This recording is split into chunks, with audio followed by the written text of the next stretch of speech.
a little chat, shall we? A friend of mine just dropped off my favorite coffee and I'm feeling chatty, so let's do this.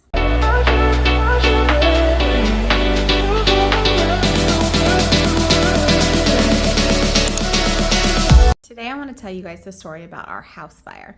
Lost nearly everything on their first wedding anniversary. A couple in Costa Mesa is picking up the pieces after their apartment went up in flames. These are bits and pieces of a young couple's life. Charred debris now sitting in the driveway of the Villa Venetia apartments in Costa Mesa. Ronnie and Molly Robeson are 2 of 12 residents who can't return home. Yep, that was us.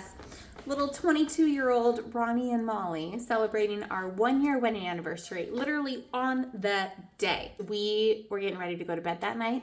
All of a sudden, we start smelling something really metallic. We later learned that it was smoke coming up from the pipes when we were brushing our teeth, but we couldn't replace it. It didn't smell like smoke.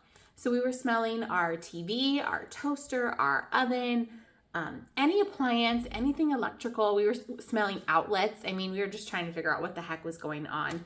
We eventually called my father-in-law because he said, why don't you guys just go to sleep? Open up a window, go to sleep. It's really not that big of a deal. You have a big day tomorrow, Ronnie. Let me side note this. I had just gotten hired and was about to start a new job in San Diego. We were living in Costa Mesa at the time. Going to commute for a couple of months while our lease finished up. We opened up the window. We tried to lay down in bed, but there is that feeling in our gut that something is not right. It was 100% the Holy Spirit. We're laying there wide awake, not able to fall asleep, and the smoke alarm goes off downstairs. We're already tense because there's this weird smell.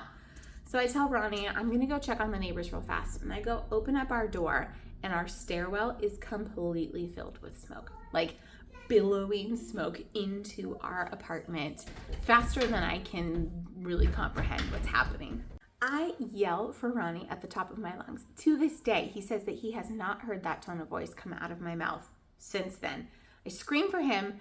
I grab my purse and myself. He grabbed his keys, wallet, cell phone. We threw on shoes as fast as we could. We run downstairs, and within 3 minutes of us getting out of the apartment, fire explodes from our bedroom window. Explodes. This is how the fire looked last night as 4 units burned. The flames shot out of the Robesons' apartment windows. They were getting ready to go to bed when something smelled funny. The neighbor's fire alarm then rang, which sent the couple running. Yeah, that was our window. Literally exploding with fire. The firefighters had to cut a hole in the roof, chucking things out of the window so that things would stop burning. So it was devastating watching everything get flown out of the window like that and knowing that we were going to have to start over completely. We really thought that once the fire department arrived, everything would be over. That somehow that they would just magically make it all go away. That's kind of how it is in the movies. That's not how it is in real life. If we had had this fireman, everything would have been fine. Right, Sam? Yeah. Would you have saved us? Yes. I saved the fire. You saved them from the fire? Yeah. Okay. Thanks, bud. The fire department showed up, and it still took them probably another 3 hours to get the fire all the way out. So we stood there in the parking lot till almost 3 a.m. watching everything we own burn. The cause of the 2-alarm fire has now been found. It began in the apartment below the Robesons. How the heck did the fire happen? Is that what you're asking? Let me tell you. There was a 16-year-old kid downstairs that left a halogen lamp turned over on his bed. That's it. It's not even like that exciting.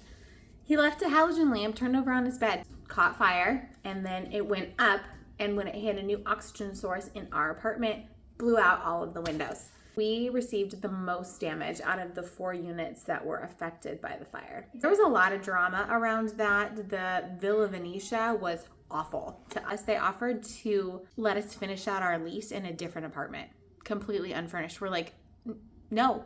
We signed a lease for this unit. We're not going to another unit. You're going to break our lease with no fees. It was drama. All right, now for everybody's favorite part of the story. Roll the film. Lost in the fire, Ronnie and Molly Robeson's cat named, of all things, Smokey. The 15-year-old was on the balcony when the blaze broke out. Yeah, we had that stinking cat. It was my cat from growing up. It was never really a nice cat, to be honest with you. And yes, her name was Smokey, ironically, of all things. When we ran out of the apartment building, we couldn't find her. I had a choice to make, either to sacrifice my husband, who was willing to go back in and find the cat, or the cat. And animal people, Please don't come for me, but I chose my husband. But to the end, the cat was found. She was fine. She hid out on our balcony under our barbecue cover on top of the propane tank. I mean, maybe not the smartest cat, but it worked out for her. She didn't go out with a bang. She lived a very happy life till the end of her days at my parents' house after that. And all is well. Smokey was found. But we've just found out from firefighters that Smokey is alive and well. And that concludes our story time. The story of our house fire on our 1-year wedding anniversary, where we lost everything and got out with the clothes on our back. A lot more to that story. I cannot even list the amount of ways that God showed up for us as a couple, the way that we were blessed by people in the church and in our community. I will for sure make a part 2 and tell you about all of that. But okay. Thanks for watching. Like and subscribe. Who do I think I am? Can't say that. Blooper. Story that never ends.